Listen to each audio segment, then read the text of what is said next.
¿Alguna vez os habéis preguntado por qué los modelos son tan importantes en el mundo de la moda? ¿Cómo han evolucionado a lo largo de la historia? ¿Qué papel cumplen? ¿Qué hay detrás de todo esto? Quedaos con el Dr. Underground, que yo os lo voy a explicar.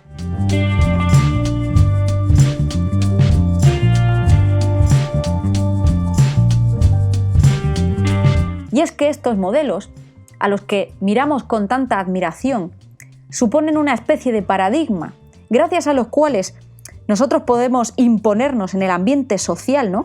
Mimetizándonos con el entorno, y esto nos ayuda en ese proceso de cohesión social, en cuanto que somos seres humanos. Esta especie como de modelo universal que es supratemporal al inconsciente colectivo, y este arquetipo también explica ese prototipo de belleza, ¿no?, que impera en cada época, lo cual depende obviamente de muchísimos factores. Se ha visto la palidez como un símbolo de belleza, porque quizá demostraba que no habías doblado mucho el lomo en el campo, por poneros un ejemplo. Estos arquetipos, estos clichés, estos modelos reciben muchísimos inputs, tanto filosóficos, antropológicos, biológicos. ¿Cómo se explica el cambio radical de canon a lo largo de cada década, a lo largo de la historia? Porque cada etapa ha traído sus cánones, sus propios prototipos, sus paradigmas de lo bello.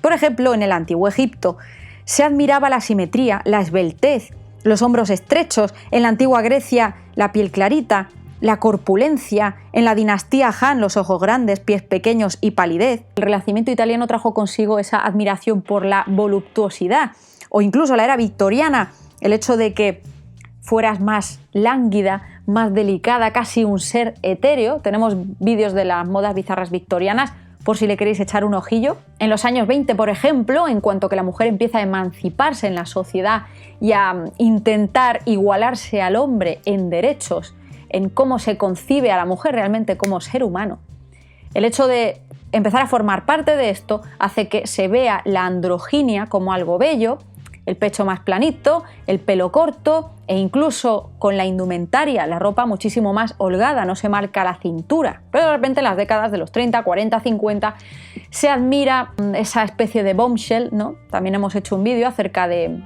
arquetipo de la rubia tonta, esa era dorada de Hollywood, la forma de cuerpo de reloj de arena. Y en la era posmoderna, posterior a la Segunda Guerra Mundial, se empieza a admirar esa delgadez saludable.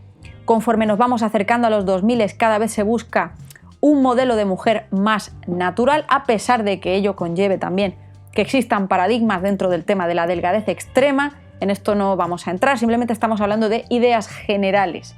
Se empieza a apostar por esa belleza sin maquillaje, sin tanta recarga, como ocurrió, por ejemplo, con el heroin chic a lo largo de los 2000, finales de los 90. Y más hacia nuestros tiempos, el ideal de belleza, ese canon, quizá está más encuadrado dentro del mundo Kardashian, ese cuerpo voluptuoso pero al mismo tiempo delgado, thin and thick, ¿no? Una cosa así como entre medias también, que es un canon imposible. Y en cuanto que cada década, ¿no?, cada momento de la historia viene acompañada de un paradigma de belleza, esto lleva a que la gente intente emular o intente igualarse a ese canon establecido. ¿Cómo se establece y cómo se perpetúa este canon? Sobre todo a través de los medios de comunicación. Más hoy en día, en la era digital, todo el mundo tiene acceso a estas fotos, a estas imágenes. Yo diría que la era hipermoderna que estamos viviendo actualmente está representada por un canon de belleza más virtual, como de robot. Un canon de belleza también encuadrado dentro del tema de los filtros, ¿no? Esta cara absolutamente perfecta, de muñeca, ¿no?, con la nariz muy afilada, los labios carnosos, la típica cara que te pone cualquier filtro de belleza. Y esto nos lleva al siguiente punto. ¿Qué es la belleza? ¿Qué significa realmente? ¿Cómo se ha concebido a lo largo de la historia? Porque claro, el hecho de que exista un paradigma de belleza ha tenido que tener un origen primigenio. ¿Cómo los seres humanos percibimos todas estas cosas que rodean nuestro existir? En cuanto al tema de la belleza ha habido dos vertientes, una más objetiva, de la mano de Platón, que afirma que la belleza está en el objeto mismo, ¿no? Por ejemplo, en la antigua Grecia, con todos esos cánones tan estrictos, no sé si os acordáis del tema de la proporción áurea, de que la belleza emula la naturaleza, ¿no? Y que la naturaleza es el paradigma de todo lo bello. Y por otro lado tenemos esa vertiente del subjetivismo de la mano de Hume en el siglo XVIII, que ve la belleza como ese algo que está en la percepción que tenemos del objeto y no en el objeto en sí. Por lo tanto, es ciertamente subjetivo, depende de los ojos que miran esa belleza. En muchos de nuestros vídeos comentamos la importancia de las vanguardias en cuanto que rompen con esas normas establecidas, ¿no? Pero no solamente esto dentro del canon de belleza humano, sino también en cómo se construye un edificio, cómo se construye un mueble, cualquier cosa que os podáis imaginar, todo está sujeto a una serie de directrices que se han establecido en algún momento de la historia. ¿Qué ocurre en el siglo XVIII? Los románticos observan la belleza desde un punto de vista subjetivo, desde esa libertad, desde la emancipación del arte. O sea, realmente el arte no tiene que ser bello como tal. Ya lo decía Kant en su ensayo Crítica sobre el juicio. No referimos la representación a un objeto por medio del entendimiento, sino al sujeto y al sentimiento de placer o de pena por medio de la imaginación. El juicio del gusto no es un juicio de conocimiento. No es tanto lógico, sino estético. Es decir, que el principio que lo determina es puramente subjetivo. Si hubiera una ciencia de lo bello, se diría científicamente si una cosa debe ser o no teñida por bella. Lo bello es lo que agrada universalmente en el juicio solo, y no por medio de la sensación ni según un concepto del entendimiento. De aquí se sigue naturalmente que puede agradar sin ningún interés. Y cuando damos una cosa por bella, exigimos que los demás sientan lo mismo. No juzgamos solamente para nosotros, sino para todo el mundo, y hablamos de la belleza como si esta fuera una cualidad de las cosas y no realmente una sensación personal. ¿Qué concepción tenemos de la belleza actualmente en este momento de la historia? Lo bello es aquello que tiene duende, que tiene ese algo inexplicable y que además es una conjunción de claroscuros, de la alta y de la baja vida, ¿no? Del high-low life, por ejemplo, que hablábamos en el cyberpunk. Es casi intangible. ¿Podemos ver belleza en lo feo? Por supuesto que sí. ¿Qué movimientos han visto belleza en lo feo o lo que se considera como feo, grotesco, irreverente? Por ejemplo, lo camp, por poneros un ejemplo de miles, lo kitsch. ¿Y por qué os he dado toda esta chapa iniciática? Porque precisamente ahora nos daremos cuenta cuando empecemos a explicar en la historia del modelaje, actualmente el tipo de modelos por los que se apuesta son heterogéneos y se buscan perfiles casi extravagantes, ¿no? Para encontrar ese duende del que hemos estado hablando. El modelaje como tal, incluso el mundo de la moda como tal, empieza con el primer modisto de la historia, que fue Charles Frederick Worth, en el siglo XIX, y fue su mujer, Mary Bernet, la primera modelo, porque se probaba esa ropa, servía como maniquí humano, pero el tema de su personalidad o quién fuese ella estaba un poco en segundo plano. Funcionaba simplemente como una percha sobre la que se ponían esas majestuosas prendas. Más tarde, en el siglo XX, Poiret hizo presentaciones de sus colecciones a la prensa con modelos, funcionando también como estos maniquíes humanos.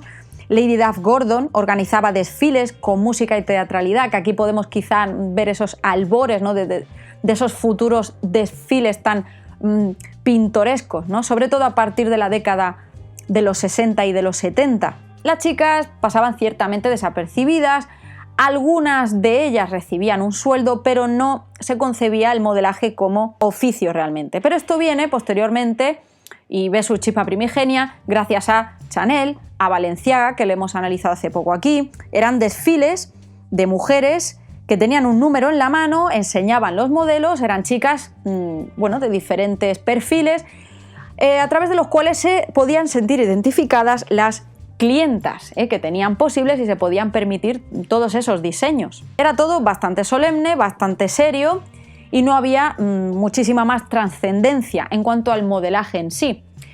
Es cierto que hasta ese momento sí que habían existido algunas it girls, es decir, esos modelos en los que se fijaba la gente a través del cine, por ejemplo, que era quizá la caja a través de la cual la gente podía vivir esos sueños, ¿no? Al cine se le ha llamado la fábrica de sueños, precisamente por esta razón.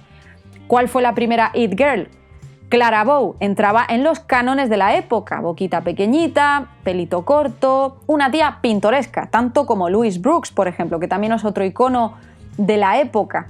¿Quiénes fueron esas musas, sobre todo de Balenciaga y de Chanel? Chanel tuvo a Vera Valdés y Balenciaga a Sonsoles de Icaza. Vamos a adelantarnos un poquillo más en el tiempo y en la década de los 40 y de los 50 ya empiezan a surgir esas primeras escuelas de modelaje profesionalizando el gremio. Los desfiles son muchísimo más dinámicos, como estáis viendo en este vídeo. Las modelos ya empiezan a desenvolverse en el espacio y hacen un paseíto un poquillo más divertido, ¿no? En este momento se empieza a capitalizar esa belleza en forma de anuncios, campañas publicitarias, sponsors. El concepto de supermodelo se gesta aquí. Una supermodelo no solamente se dedica a ir por una pasarela o solamente a hacer fotografías, hace muchísimo más, hace sus campañas publicitarias con una marca de maquillaje o con un perfume. En esta época tenemos muchísimos nombres a destacar, como por ejemplo Lisa Fonsagribes, Dorian Leigh, Susie Parker, Carmen Delore-Fish, Dovima, Jean Patchett, Mary Jane Russell, etcétera, etcétera. En los 60, por supuesto, destacamos a Twiggy, Jean Shrimpton, Peggy Moffitt y Veruska. Veruska yo creo que una de mis favoritas de la década.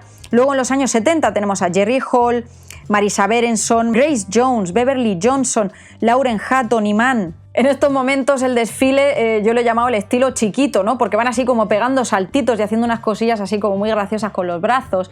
Era todo un poco quizá más cómico, ¿no? Muy divertido y muy espontáneo.